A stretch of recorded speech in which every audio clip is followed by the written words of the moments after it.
Morning, Robert Scribbler here with the April 20th session of the OBX Wave Report, and I owe you guys a little apology. I know I've been doing this every single day since November, with the exception of one day that I've missed, and yesterday was a very busy day, so I did miss yesterday as well. But we're going to catch up today and we're going to get back to the beaches with some observations. And we're going to provide you with all the wave, weather, and climate and beaches news for this wave report. The wave report's kind of turning into general news about the day, involving mainly climate and weather, but also clean energy and occasional topics of interest that I believe help to set the context. And one of the things that is very exciting about the present day is the new injection of aspiration into our world. For years, I feel like we've had this sense of cynicism about the future, a sense of like kind of weird inevitability that is paralytic, a kind of self-fulfilling prophecy of doom. And I don't like it. I think it's not good. And um, but lately it seems that we've been kind of breaking through that a little bit. It seems that we're doing things that people said weren't possible on a national scale, on an individual scale, and on a global scale. And for all my criticism of Elon Musk's politics, from the standpoint of his ridiculous Twitter takeover to platform, extremists and authoritarians and bigots and dictators. On the flip side, I've got to give credit where credit is due, and his management of aspirational venture corporations has, on the flip side, I believe, been very helpful. And so I wish there were more venture capitalist folk who would invest in industry with a look more toward the long term, the way Musk does, reinvesting profits in progress, and looking to achieve things like a 100% clean energy company in the form of Tesla. And today, yet another win for aspiration. And as we, in the form of this SpaceX launch, of course, the booster and Starship mated together didn't separate, but nonetheless, massive success as Starship cleared the launch tower today.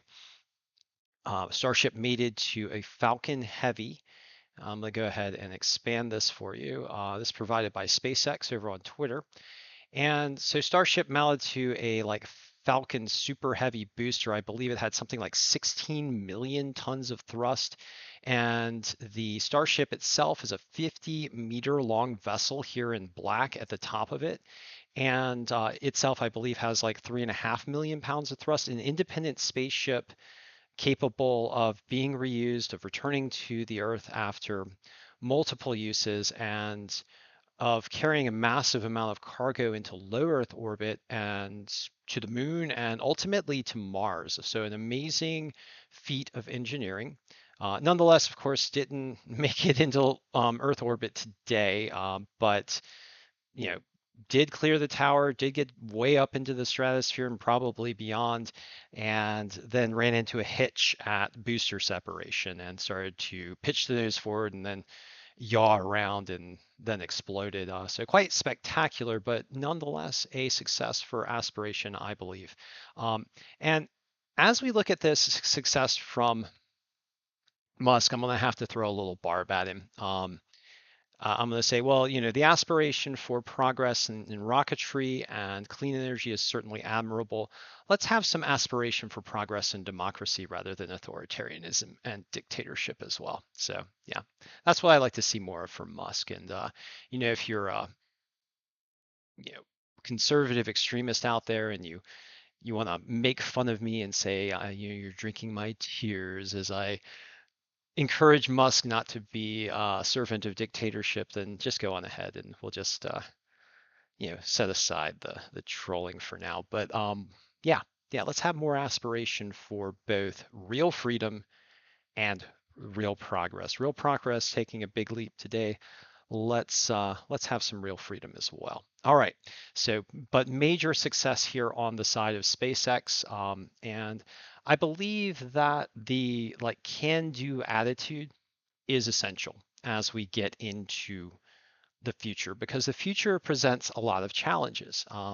We've got to tackle the climate crisis. We've got to tackle the management of our civilization, which is a connected global civilization, as it begins to confront the frontiers, both the frontiers of our limits as a single world civilization, as we explore ways to make ourselves more sustainable, both by accessing new resources, hopefully in space, in the near space environment of our solar system, but also learning to husband the life support systems here on the Earth and revitalize them so that we don't leave a ruined world um, that I believe if we don't take care of the Earth, I don't think we can really manage to exist well in other realms as well. I think that learning how to sustain the life supports of the Earth is linked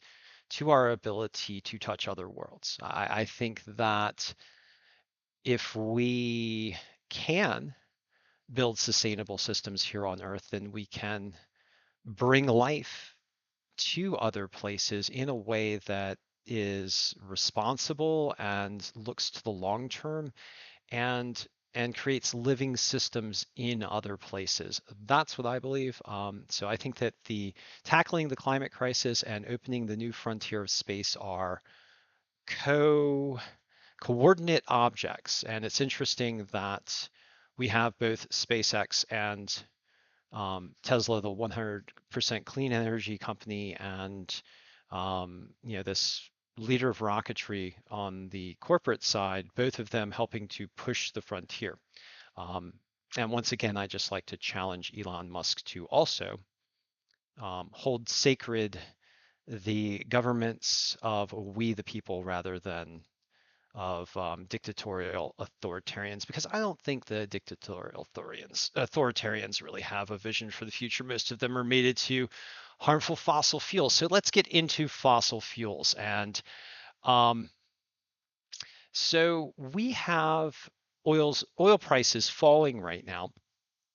And one of the main drivers of oil prices falling, of course, is the interest rate hikes that are being pushed forward by the Fed. These interest rate hikes getting a lot of criticism because folks think that it's going to push us into a recession, and it might. It might push the United States into a recession, might push the Western economies into a recession. This is China's economy is growing, although interestingly enough, if you look at the data, the way China's economy is growing now is less industry and more, services. So that's kind of interesting.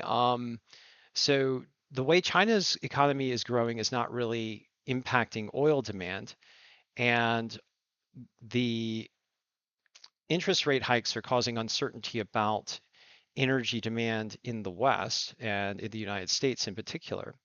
But then we got this other thing, this massive surge of electric vehicle production, which kind of creates this rising base of clean energy that's eating away at oil demand. And I want to just show you some statistics.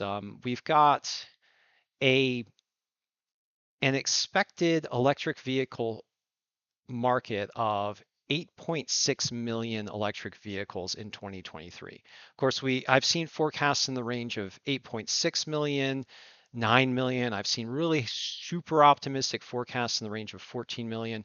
I don't think we'll get to 14 million in 2023, but nonetheless, eight say to 10 million electric 8.6 to we'll say 10.5 million electric vehicles being sold in 2023 is a big deal when the global vehicle market is 75 million. So that's a huge chunk of the global vehicle market, well exceeding 10%, getting up into the 11, maybe 12% range. And then forecast, we're looking at continued growth in the electric vehicle market. These are according to Statista. Um, so looking at Statista forecast of 10.05 million electric vehicles in 2024 and nearly 12 million electric vehicles in 2025. So we're over the next 5 years, maybe getting to 22% or more of the global market being taken up by electric vehicles. Looking at, by 2027, 22, 23, 24, maybe a full quarter of the global market being taken up by electric vehicles. That also has a major hit on oil demand. And I think, based on this analysis, that global oil demand is seriously facing challenges from just the mass production of electric vehicles alone, and not just from the global economy. So oil industry kind of in trouble, which ironically is, in my opinion, I don't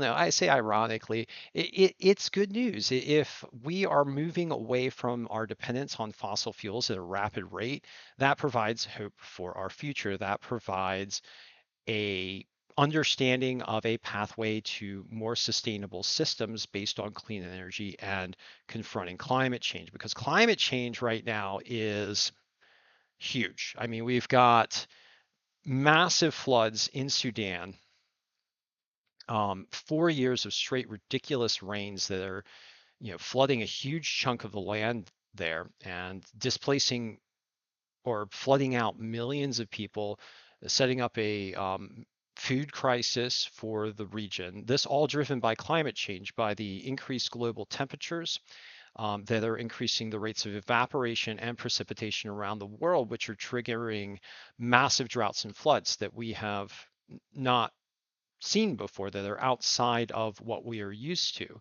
And and so the crisis is before us, and we're developing the tools to beat back that crisis. But the crisis is still, and some are calling it an emergency. The crisis is still, you know, in our faces right now at 1.2, 1.3 degrees Celsius above 1880 to 1920 temperature ranges. And this, 1.2 to 1.3 degrees Celsius, the way people talked about that, 10 years ago, 15 years ago, 20 years ago, in like climate analysis was supposedly not that big of a deal. I mean, we were looking at um, the goal being staying below 2 degrees Celsius warming temperatures, but 2 degrees Celsius looks like an absolute ridiculous scenario when we consider the fact that what's happening now is really pretty obnoxious. I mean,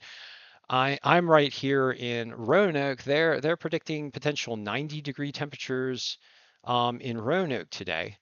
We had 90-degree temperatures up in Ithaca, New York. This is April. April is looking like, I don't know. I mean, May, June in some respects, in some areas. I mean, the way the temperatures swing back and forth makes it kind of not comparable to past warmer months, but nonetheless, temperatures in the 10, 15, 20 degree above normal range in many locations around the world. And right now, the globe is heating up due to the combination of the overabundance of greenhouse gases driven by fossil fuel burning and the swing toward El Nino, which is the top of the natural variability cycle. So when you get those extra greenhouse gases in the atmosphere, you get El Nino, you get the potential for new record global temperatures. And at 1.2, 1.3 degrees Celsius, we're taking serious hits. We don't really need another zero point 0.1 degree Celsius bump on the global scale. So we've got aspiration for the future, we've got hope for the future, and we've also got problems that we need to tackle. And we need to have a forward-looking way of dealing with these problems. We need to have aspiration, we need to have imagination, and we need to have a can-do attitude. We need to get rid of this cynicism and the doom attitude. We need to be action-oriented, right? And yeah, so we're getting there, but we still have a lot of work to do. All right, so looking at the lower 48, I'm going to get into the weather and climate and wave summaries. Bit of a preamble today, but I'll be honest with you, that SpaceX launch got me kind of stoked, and I'm yeah, feeling pretty stoked. And the lower oil prices, you know, that makes me kind of stoked too. That makes me feel like we're kind of starting to shake off the grip of the old harmful ways of doing things. And let's hope that we continue to do that. We can continue to focus ourselves and redouble our efforts on moving forward and moving forward rapidly. Okay, so let's get into the weather summary and the wave summary for today. Looking at the lower 48, I'm going to go ahead and refresh this GeoColor composite provided by NOAA.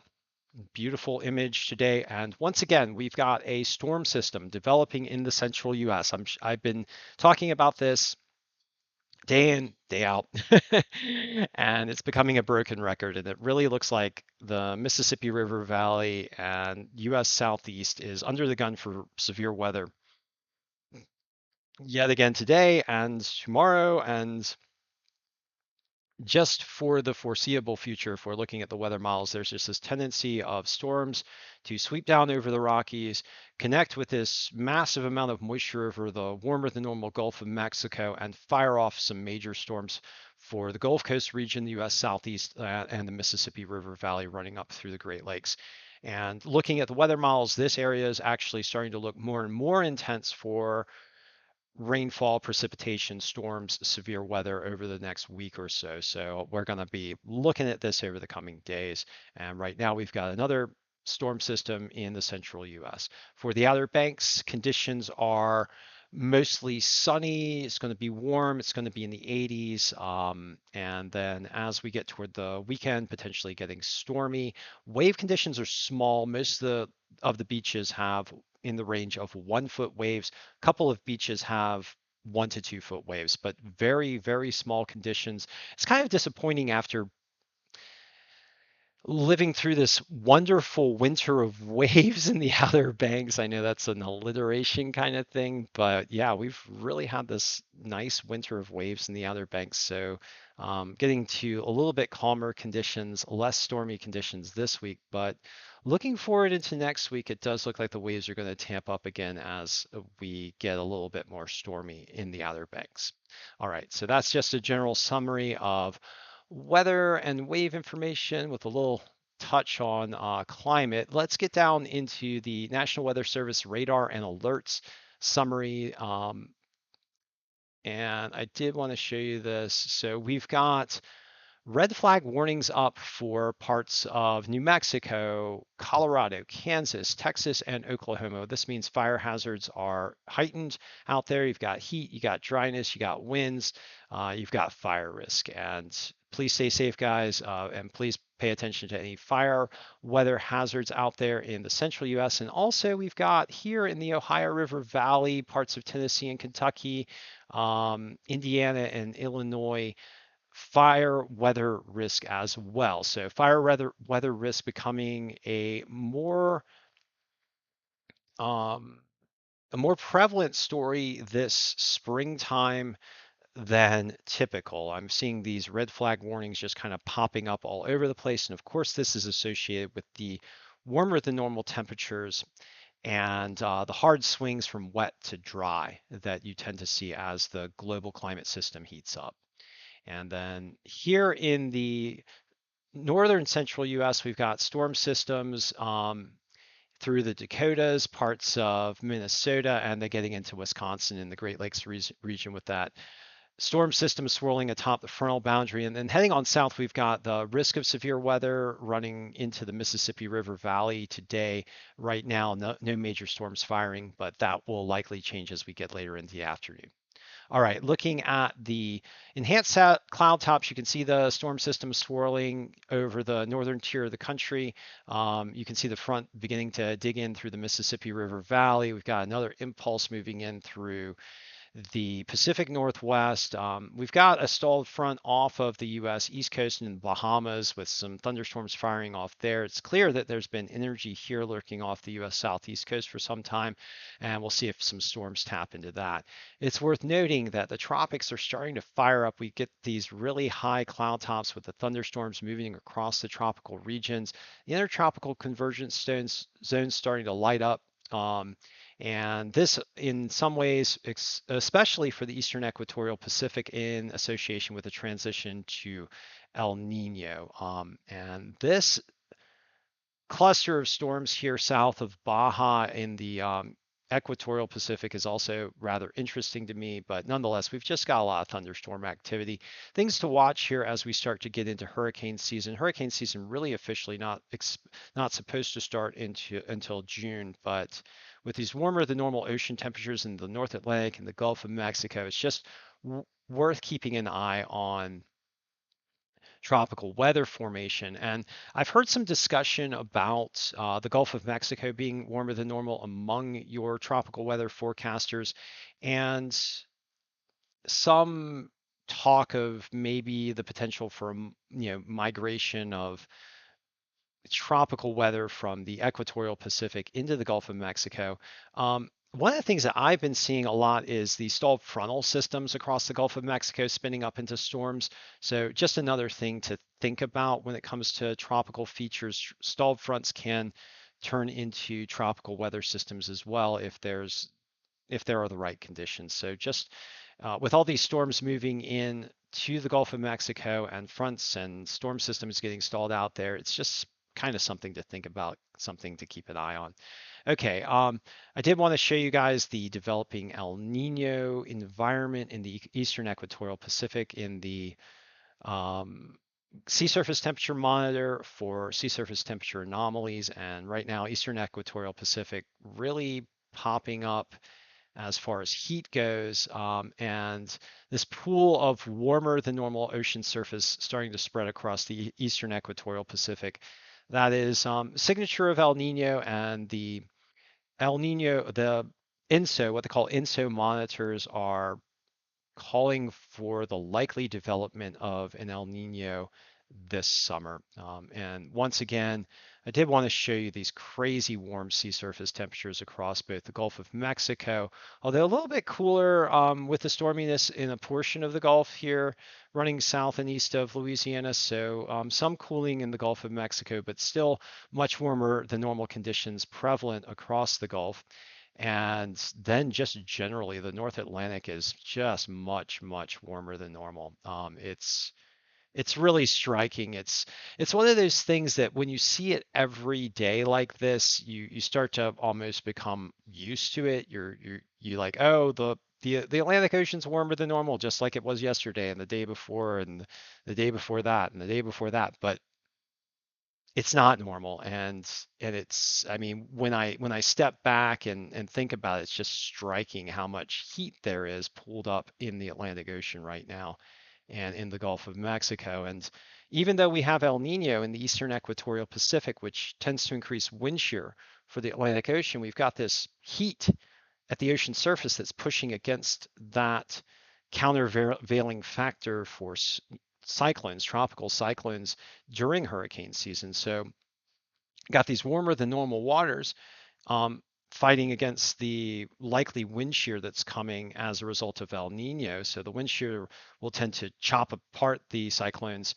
as they try to form, but then you've got that heat rising off the ocean surface that wants to fuel those storms to make them happen, to make them form. So you've got these two things at loggerheads. And so the hurricane weather forecasters and the cyclone weather forecasters for the North Atlantic, for the tropical Atlantic during hurricane season this year, are forecasting an average year despite a pretty strong El Nino signal in the Pacific, which would tend to, in normal conditions, make a less stormy year. So now with climate crisis, we've got an average year when there should be a less stormy year. And that's noteworthy. Okay. Getting down to the wave forecast for the Outer Banks, not the wave forecast, the wave observations for the Outer Banks. Really not much going on in the Outer Banks right now as far as waves. It's just small and flat depending on where you are.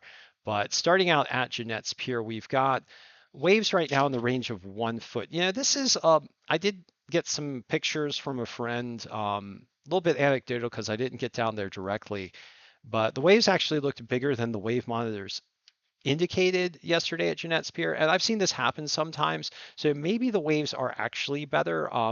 I can't get an observation for you now directly, but it is worth noting that sometimes the wave monitors are incorrect. And if you have the chance to actually look at the beach and see the waves, I recommend doing that rather than just relying on the wave monitors. Wave monitors are great tools, they're powerful, but sometimes I'll go down to Jeanette's Pier and the wave monitor says it's 1 foot, and I'll look at the break and it's actually like 1 to maybe 2 feet, and I get some great waves, and I'm like the only one out there. And I think it's because everyone's like watching like the wave monitors, and so I don't know, not using their Mark One eyeball because the Mark One eyeball, I wouldn't knock it. It's your direct observations are it's like the number one, not the number two. And in this virtual environment that we all live in, it seems like we've moved to the virtual away from the actual. And so I just want to reaffirm the actual, right? But in any case, according to the monitors, 1 foot at Jeanette's Pier, primary swell coming in at 6 seconds, that's 1.1 feet out of the southeast. 9 second secondary swell at 0.6 feet out of the east southeast. Winds 11 miles per hour out of the southwest. Air temperatures right now 72 degrees. Ocean water temperatures 58. Those ocean water temperatures are going to warm up with those warmer air temperatures. And today, weather conditions at Jeanette's Pier sunny with highs in the lower 80s. That is nuts, guys. That is just nuts. Crazy warm temperatures in the Outer Banks today, and definitely a climate fingerprint all over that. Heading down to Rodanth, I'm going to go ahead and slide this map on down past Oregon Inlet, Pea Island National Wildlife Refuge.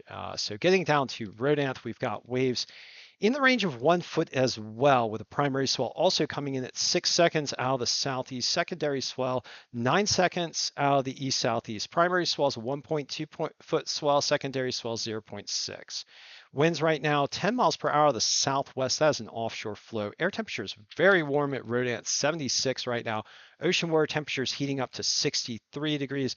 That sounds really warm to me after wearing a full suit all winter long, but that's still cold. Don't get in the water without a wetsuit if you're going to spend any major period of time in the water. 63 is still really cold, guys. Risk of hypothermia. Even though air temperatures are warm, so sunny today and an expected high around 80 at Rodanth. And then heading on down to Buxton. We've got waves in the range of 1 to 2 foot at Buxton right now. I'm not to Buxton yet, so let's get down to Buxton. 1 to 2 foot waves at Buxton with a primary swell coming in at 6 seconds out of the southeast. That is a 1.6-foot swell. Secondary swell coming in at 12 seconds out of the northeast. That is a 0.4-foot swell. Winds right now out of the southwest at Buxton, 9 miles per hour. That is a light offshore flow. Air temperature 72 degrees. Ocean water temperature 68. So getting close to that 70-degree mark down there at Buxton. Pretty warm, but probably still need your cold weather protection. Weather conditions sunny and a high near 80. And for a final minor spot observation at Billy Mitchell, we've got 2-foot waves. So small waves, according to the wave monitors. Don't forget to use your Mark One eyeball. Waves might be better than the wave monitors assess, or they could be worse as well. So Mark One eyeball, good thing, right? Okay. Um, Getting down to climate and longer range forecasts. So right now, global climate system in the range of 0.4 degrees Celsius above the 1980 to 2010 baseline, which is already a warmer than normal baseline. It does look like April is trending um, rather warmer than normal, but it doesn't seem yet that we're at March levels. March was, very hot compared to past Marches, but it looks like April might be a tick less intense on the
we've had a good run and lots of good things going on with the wave report, and we are getting back into our commitment to provide you guys with daily information as far as waves, weather, climate, and the beaches. And so thank you for joining us. And as we always do at the very end of the wave report, I'd like to ask you guys to please do everything you can to help transition the world to clean energy as rapidly as possible and save our coastlines from the impacts of climate change and save so much of our Earth system from the impacts of climate change. The more rapidly we transition to clean energy, the less impactful the events of climate crisis will be, and the better position we will be in to start drawing down the excess atmospheric carbon in the form of carbon dioxide and methane and the other greenhouse gases. But the main issue being, of course, carbon dioxide